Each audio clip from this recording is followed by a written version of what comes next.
Well, welcome to part 2 of our series on killing stuff. Killing things is good, in the right context. So, the title of this message series is 6 Feet Under, and the subtitle is what really kind of gives the context to the whole thing. And that subtitle is that some things are just better off that way, 6 feet underground. And so, last week we talked about Jezebel and how she led Israel astray, and ultimately how she had to die because of that. And we talked about how we all have things in our lives that, if we leave them unchecked, can and will, like Jezebel, lead us to our own destruction. And so we talked about taking those things to the edge and pushing them off the tower. The Bible says in 2 Kings, as it describes what happens to Jezebel, it says that after her blood had splattered on the wall and the dogs were done with her body, the only thing that was left were her hands and her feet and her skull. And it wasn't just her head, it was the skull. The dogs had licked that sucker clean. So it was just skull and hands and feet. And that's all that was left of all the power that she had. And so we talked about things in our lives that need to be chucked off the tower, much like that. What needs to splatter the walls with blood. But there's a then to everything that we do, right? So what happens after you throw something off the tower, after you chuck something off the tower, after you have that moment where you have this victory, you bring something to the edge, and it's like, all right, that's it. I'm going to let gravity take this over. I'm going to let God take this over. I'm going to push it off. Well, what happens then? What happens to that victory? Where do we go from there? Well, there's a couple ways you can go. The first way is that you never look back. It's never a struggle again, and you live happily ever after. Has that ever been anyone else's experience? That certainly has not been mine. So there's the other way, and the other way is this. The other way is that with God's help, you get past whatever it is, whatever that hang-up is, whatever's holding you back, whatever's pushing you along maybe, whatever the case may be. You do it with the help of God. And there are moments of trial, there are moments of setbacks, but you walk this road with God. There are always temptations. There are always opportunities to forget what we've learned, forget those victories and pushing stuff over the edge of walking away free. And there's opportunities to pick up that broken mess from the bottom of the tower and let it start pulling strings again. And then, of course, there's the third way. And the third way is that maybe you never really pushed it off the tower to begin with. Maybe never really made that clean break. Maybe put on a good show. Maybe spatter some fake blood around to make it look good. But that third way, you're not fooling anybody. You're not fooling friends or yourself. And you certainly don't fool God in that instance when you're playing the part. But interestingly, those last two options, other than the first one where things just automatically go great and you never look back and never have any problems with that particular issue again, those other two bring you to the same place, whether by design or just by the trials of life. It brings you to this place. There's at least a potential anyway to bring you to this place where you're back at square one, where this thing in your life is still there, this attitude, this hang-up, whatever it is. It's in there somewhere, whether it's right out front or in the back like the Wizard of Oz, pulling the strings, working the levers. There's something. And the Israelites, the Bible spends a lot of time talking about the Israelites, and the reason it does is because, well, one, they followed kind of both of these models. Sometimes they repented and were really, really trying to walk the straight and narrow, and things just kind of got off course. And then other times we're like, no, we're good. We're just going to keep following the direction that we are. Thanks anyway, God. Even though you, open up the Red Sea, you pile up the water in the Jordan, all that kind of stuff. We're good, we're fine. So they're a really good object lesson for us who, we certainly have moments like that where we may not say it out loud, but that's the attitude of our heart. But the nice thing about the Israelites is they did this in dramatic fashion, in a way that we can see, in a way that we can learn from. And so we're going to pick up the story here in Judges, starting in Judges chapter 3, starting in verse 12. It says, again, the Israelites did evil in the eyes of the Lord. And because they did this evil, the Lord gave Eglon, king of Moab, power over Israel. Getting the Ammonites and the Amalekites to join him, Eglon came and attacked Israel and took possession of the city of palms. The Israelites were subject to Eglon, king of Moab, for 18 years. And let's pause here for a second. Does, show of hands, anybody know another name for the city of palms? Palm City. Palm City, that Palm Beach. Palm Beach, West Palm Beach, yeah. 29 Palms, that's out there in the desert. Jericho, the city of palms. It was guess number 2. It's always the second guess. I knew that it would make you feel bad. Appreciate that. So the city of palms, another name for the city of palms is Jericho. It's Jericho. And remember what God said about Jericho back in Joshua? We've now moved forward several years since Jericho came tumbling down.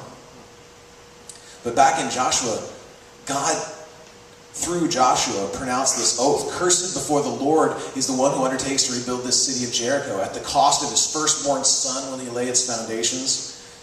At the cost of his youngest will he set up its gates. So, bad news, right?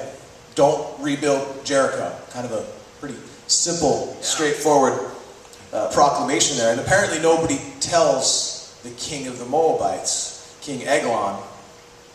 And so he sets up a palace. He builds a new palace on the ruins of Jericho. And he subjects all of Israel to his rule for 18 years. And interestingly enough, God allows this because the Israelites had been, walking away from him.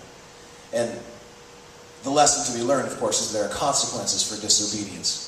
Consequences for breaking that relationship with God. And so the consequence of Israel breaking this relationship with God is he allows the king of the Moabites to come in and occupy this place. And occupy this place of power of the Israelites.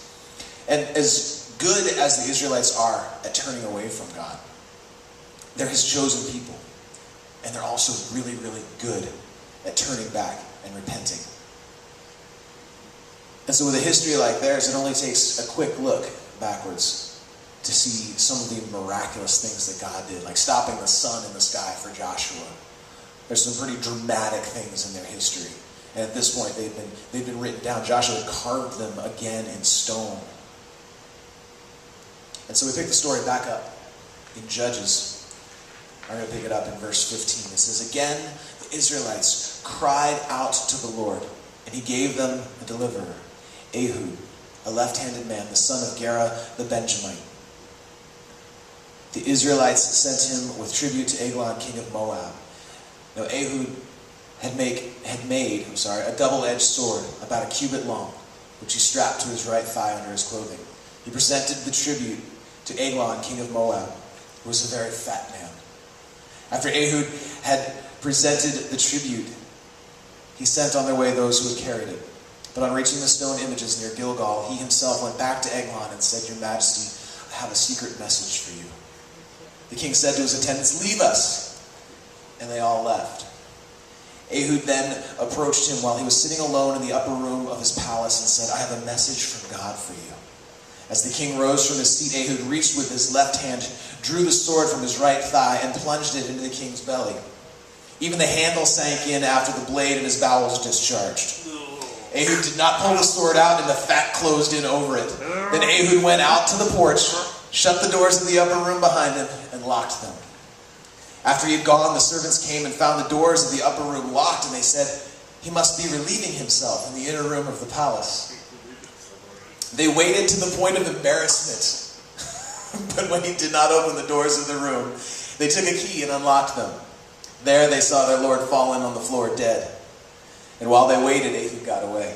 He passed by the stone images and escaped to Sarah, where he arrived. And when he arrived there, he blew a trumpet in the hill country of Ephraim. And the Israelites went down with him from the hills, with him leading them. 'Follow me,' he ordered, 'for the Lord has given Moab, your enemy, into your hands.' So they followed him down and took possession of the fords of the Jordan that led to Moab. They allowed no one to cross over. At the time they struck down about 10,000 Moabites, all vigorous and strong. Not one escaped. That day, Moab was made subject to Israel, and the land had peace for 80 years. So in a series called 6 Feet Under, you can see why we have to include Ehud, right? Yeah. He's a bad man. He's the kind of guy that you're like, yeah, that's cool. I like that story. I'm going to bookmark that page.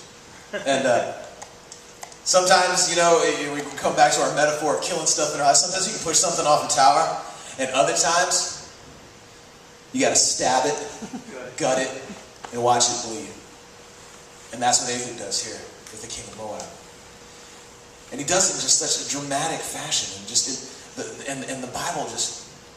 Anybody that says read the Bible is boring, they don't read Judges. The book of Judges is hardcore stuff. And so I just have two observations on this story. And the first one is this: don't let anything stop you.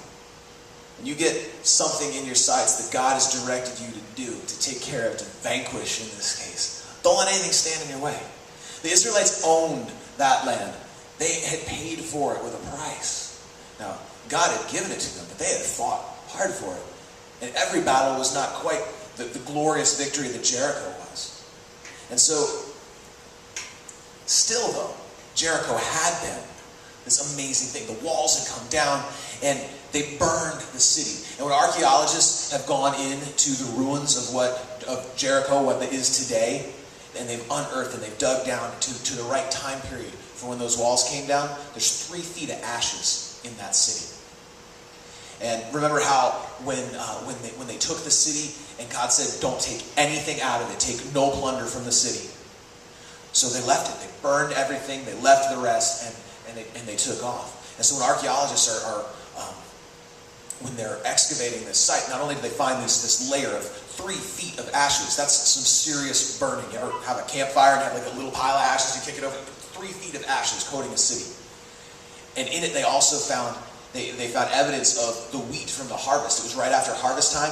The Israelites had done as God said. They left the wheat. Had anyone else ransacked that city, they'd have taken the stuff. So Scripture is borne out in archaeology. But 3 feet of ashes, that's what they find there. And so the Israelites had it. They won it. They won that battle. They listened to God, but then they gave it up. They succumbed to the pressures of the people around them. They intermarried. And it wasn't so much that they married outside their faith. That wasn't exactly the deal. The deal breaker, as far as God is concerned, is that they stopped serving God. They stopped serving the God that they knew and started adopting the traditions and religions of the people around them. That was the problem. The marriage ceremony wasn't so much the problem. It's not that God didn't like the Moabite women that much. What it really was is that when they intermarried, and it wasn't just the men marrying Moabite women, it was the Israelite women marrying Moabite men.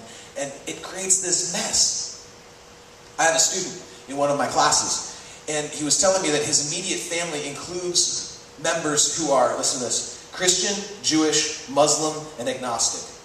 All in his immediate family. And every year they have a Christmas tree trimming party with all of them. And they eat traditional Jewish and Muslim food. Think about that for a second. And they trim a Christmas tree with homemade ornaments from all of their faiths. Again, different, right? So, including, this is the part that kind of cracks me up, and I don't know if it's wrong that it makes me laugh, but they have an ornament with the devil's face on it for the agnostic to hang up. I was going to say, what do they put on the tree? It seems odd, but they do.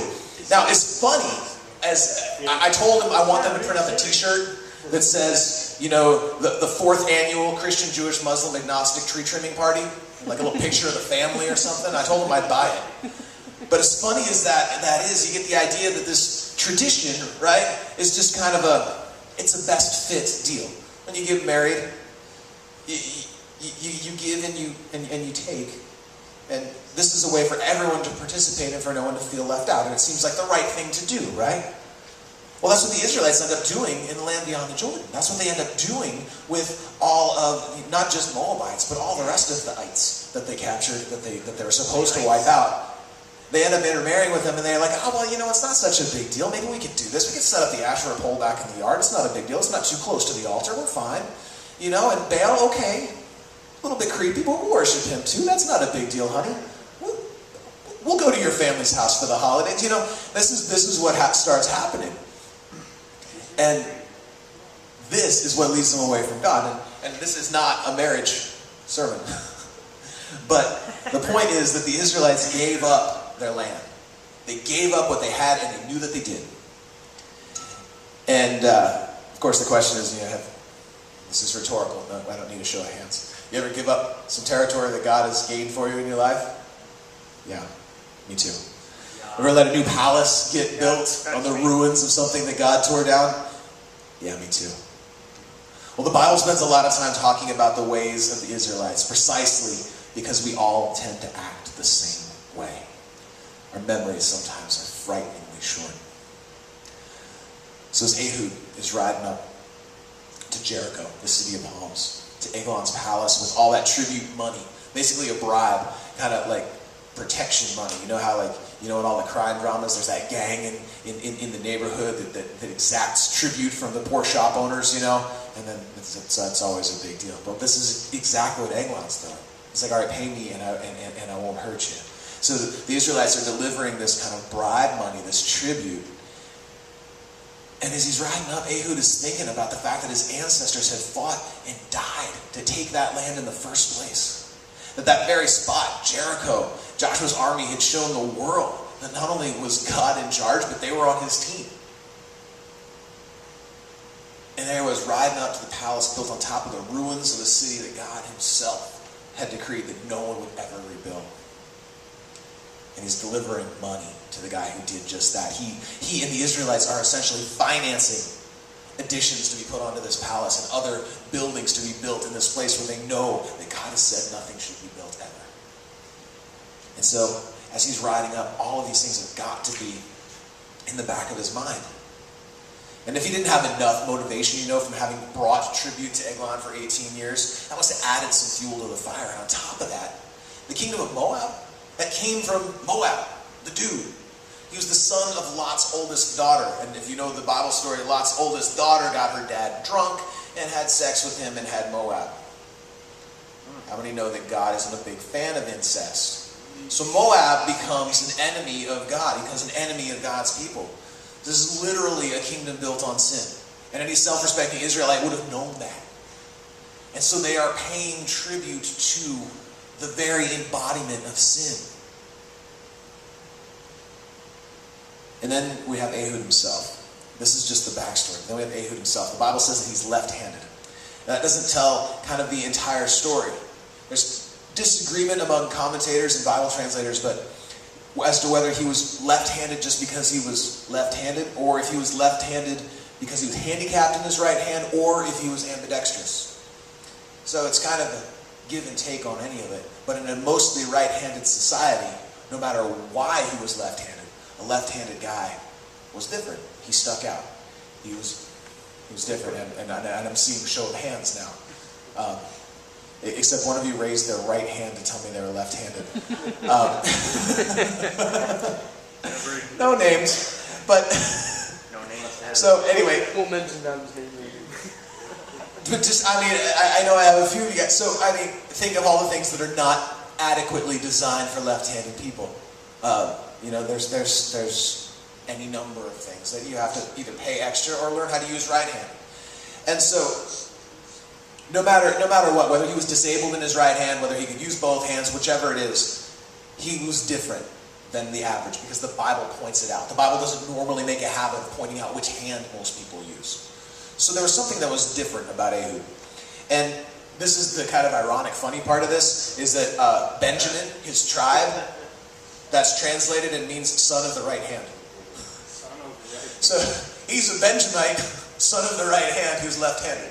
You know, so he sticks out a little bit. He's different. And the point is that God can use us in really big ways, no matter what our outside appearance is, no matter what works or what doesn't. And when he gives us a task, he's going to make us successful. And it's up to us to do it, to follow through.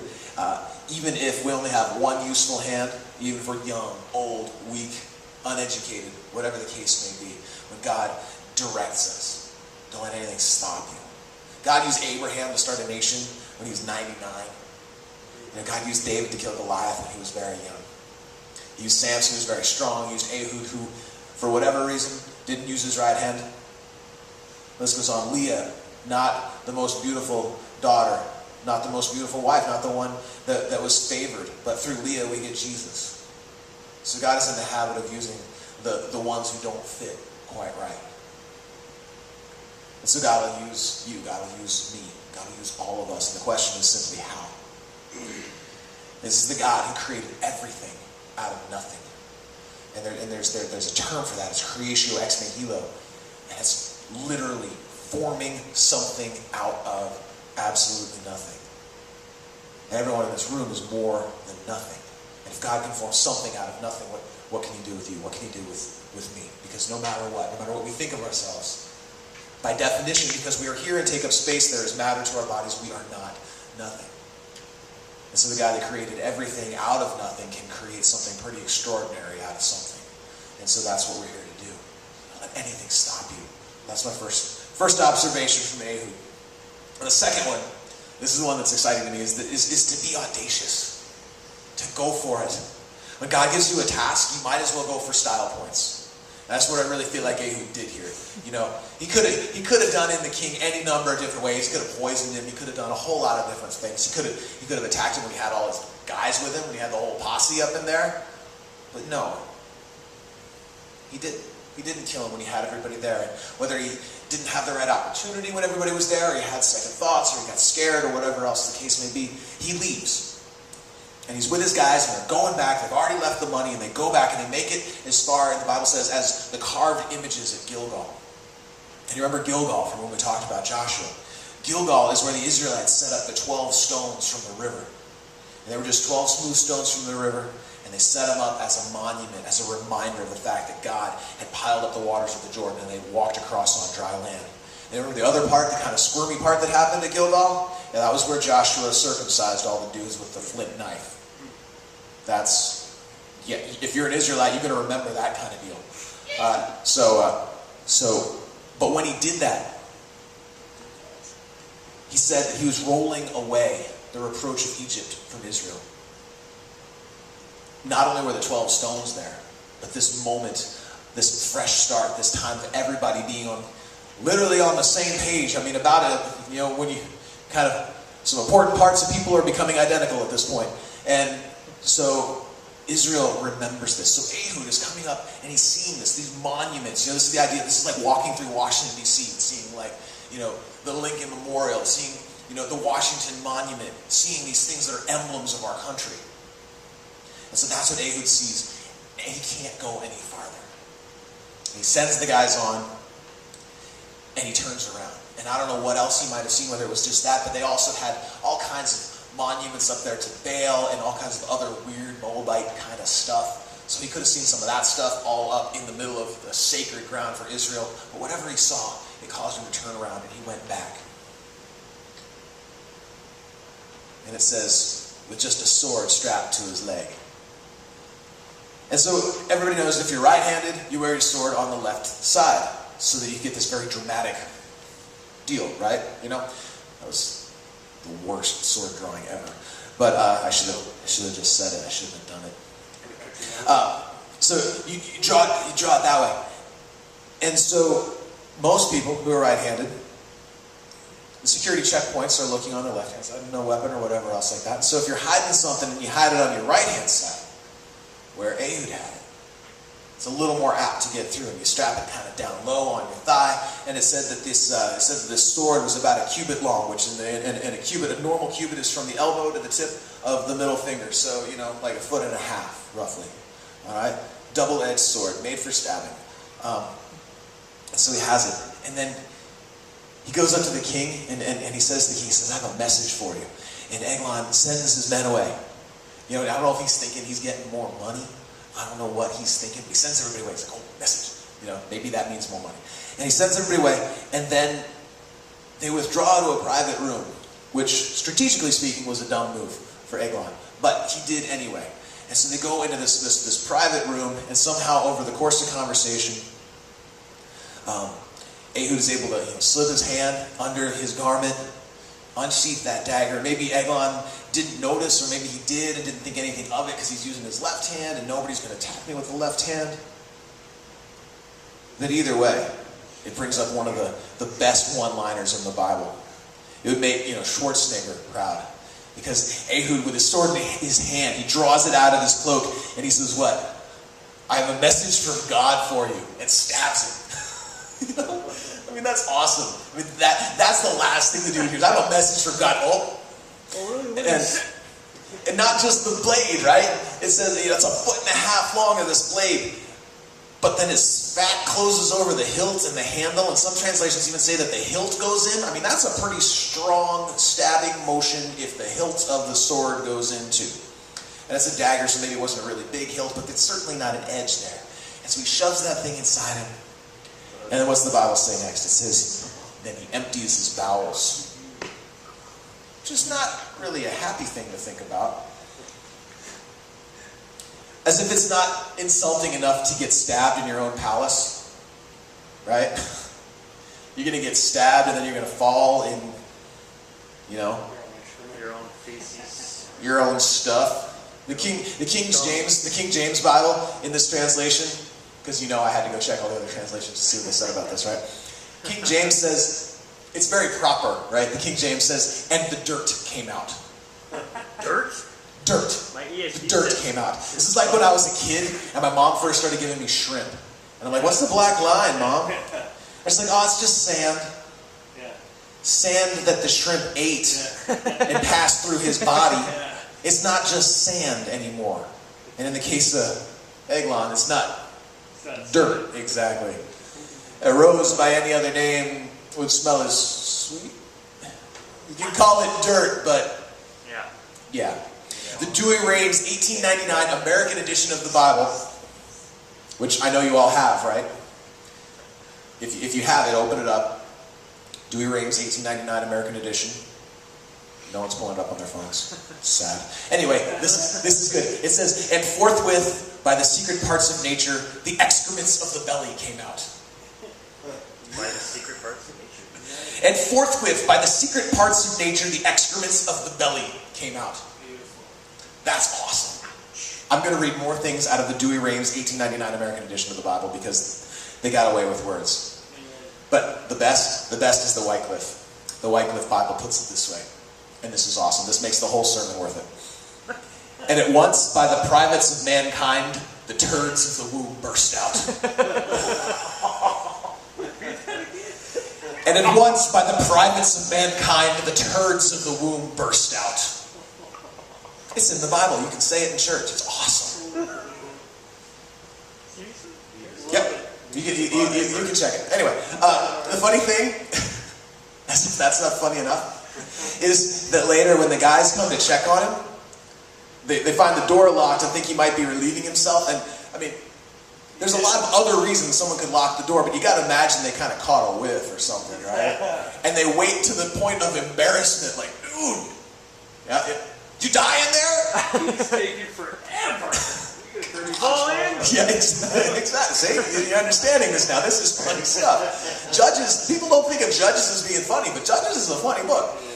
And so, he's in here, and the guys are all outside going, oh my goodness, courtesy flush. And all this time, Ehud's walking out the back porch, locks the door behind him, just takes off and walks. Nobody even looks for him. He makes it past Gilgal before anybody has any idea that the king's dead. And by the time they finally go in and look to see if he's using the indoor outhouse, which is really what one of the commentators called it, which really is kind of funny, right? Isn't that just an in-house? I don't know. Anyway, but so by this time, Ehud is long gone. And what does he do? He goes and he blows the shofar. He rallies Israel. And they kill 10,000 Moabite warriors. Hardcore guys. And they ensure 80 years of peace. There's audacity to who Ehud is, to this whole mission. Not just what he does, but how it plays out, And so there's a confidence to a lone assassination plot. And that confidence either comes from insanity or purpose. And I think with Ehud, he had purpose. Things weren't right. And they needed to be restored. And so the point of all of this, other than just giving you an idea of what other translations of the Bible might have to say about the assassination of Eglon, is that can you imagine if we, as imperfect as we are, could get out of our own way, not let anything stop us. Get out of our own way enough for God to use us. How audacious we could be. What we could do. There's so many things that are messed up and wrong in the world that we live in, not just globally, but right here in Burlington and the surrounding towns. So many things that are just messed up.